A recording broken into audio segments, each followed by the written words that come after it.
جب اللہ نے انسان کو خلق کرنے کا ارادہ کیا تو کوئی بھی فرشتہ زمین سے مٹی نہ لا سکا۔ تو اتنے میں حضرت عزرائیل علیہ السلام فرمانے لگے، اے اللہ یہ کام مجھ سے ہی ہونا ہے۔ تو بس اللہ کے حکم سے حضرت عزرائیل زمین کو آئے اور 3 اقسام کی مٹی کو جمع کیا، سرخ، سفید اور سیاہ۔ پھر اس مٹی کو مکہ اور طائف کے درمیان رکھا گیا اور مسلسل باران رحمت برستی رہی۔ پھر اللہ نے اس مٹی کو عرش پہ بلایا اور حضرت آدم علیہ السلام کا پتلا تیار کر دیا اور 40 سال تک وہ جنت میں رکھا گیا۔ ہر فرشتہ اس مجسمے کو دیکھتا کہ یہ مٹی کا بنا ہوا پتلا کیسے چلے گا، کیسے بات کرے گا، کیسے زندہ ہوگا۔ 40 سال تک اللہ نے اس نشانی کو قائم رکھا اور پھر ایک دن جنت کے تمام فرشتوں کو حکم دیا کہ آج میں اپنی اس میں روح ڈالوں گا، اور جب ایسا ہو تو تمام فرشتے اس آدم کو سجدہ کر دینا۔ سب فرشتے حیرت سے پتلے کو دیکھ ہی رہے تھے، اتنے میں اللہ نے اس مٹی کے مجسمے میں اپنی روح ڈالی تو آدم علیہ السلام نے چھینک لی اور تمام فرشتے سجدے میں گر کے اللہ کی تعریف کرنے لگے سوائے ابلیس کے، اور وہ تکبر اور حسد کر بیٹھا۔ اللہ نے اسے اپنی دربار سے نکال دیا۔ پھر اللہ نے حضرت آدم سے بی بی حوا کو پیدا کیا اور ان کی جنت میں کی گئی غلطی کے سبب ان کو زمین پہ بھیج دیا اور یہ حکم نافذ کیا کہ اب جنت میں وہی آئے گا جو یہ ثابت کرے کہ وہ ہمارا فرما بردار ہے۔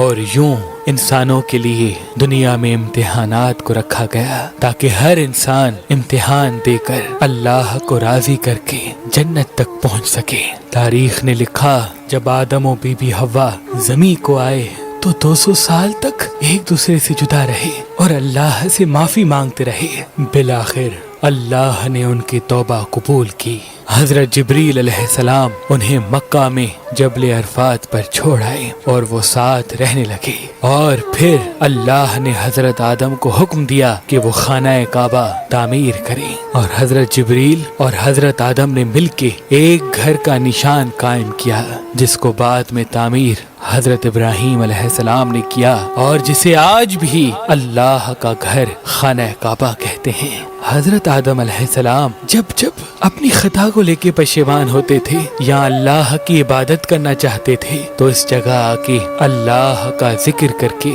اللہ کو راضی کیا کرتے تھے۔ حضرت آدم علیہ السلام نے 960 برس کی زندگی پائی، جبکہ آدم علیہ السلام کی زندگی 1000 سال کی تھی، کیونکہ جب آدم علیہ السلام جنت میں تھے تو اللہ نے حضرت آدم علیہ السلام کو ان کی تمام اولاد جن جن کو نبوت ملنی تھی ان کی شخصیت اور ان کی عمر آدم علیہ السلام کے نزدیک واضح کر دی۔ آپ نے جب حضرت داؤد علیہ السلام کی عمر کو 60 سال تک دیکھا تو اللہ سے کہنے لگے، اے اللہ میری عمر کے 40 سال میرے پوتے داؤد کو دے دے۔ تو یوں آپ کی دعا قبول ہو گئی۔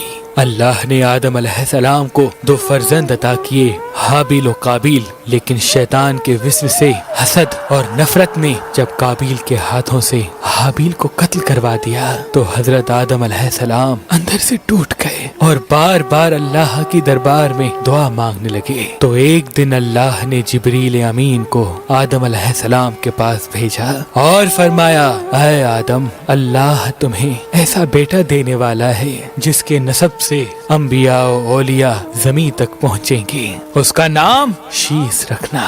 شیس کا مطلب ہے اللہ کا عطا کیا گیا تحفہ۔ اور یوں اللہ نے آدم کی نسل کو زمین پہ پھیلا دیا۔